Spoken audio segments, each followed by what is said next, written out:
குழந்தைகளின் மனதில் நம்பிக்கையை செதுக்குகிற சிற்பிகள்தான் பெற்றோர்கள். நன்றி மறந்தவர்களை எண்ணி நீங்கள் நிம்மதி இழக்காதீர்கள். உங்கள் உதவியை மனிதர்கள் மறந்து போகலாம், ஆனால் இறைவன் மறந்து போகவில்லை. பதில்கள் கிடைக்காத போதெல்லாம் நாம் பொய்களை சொல்கிறோம். கவனித்துள்ளீர்களா?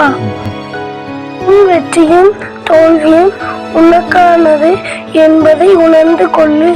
இதில் உலகத்தின் பங்கை வேடிக்கை பார்ப்பதும் கேலி செய்வதும் மட்டுமே.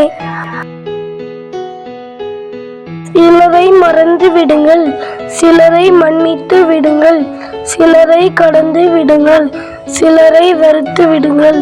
எவரையும் தூக்கி சுமக்காதீர்கள், உங்கள் வாழ்க்கை சுமையாக விடும். மகிழ்வித்து மகிழுங்கள். எண்ணங்கள் களங்கமற்று இருந்தால் தீமை செய்ய நேரம் இருக்காது. ஏனெனில் நல்ல எண்ணங்கள் நல்லதையே நிகழ்த்த வைக்கும். பணத்திற்கும் பண்புக்கும் நடக்கும் போட்டியில் குணத்தில் மனிதர்கள் குறைந்தோறுகின்றனர். வாழ்க்கை வளமுடன். நன்றி, வணக்கம்.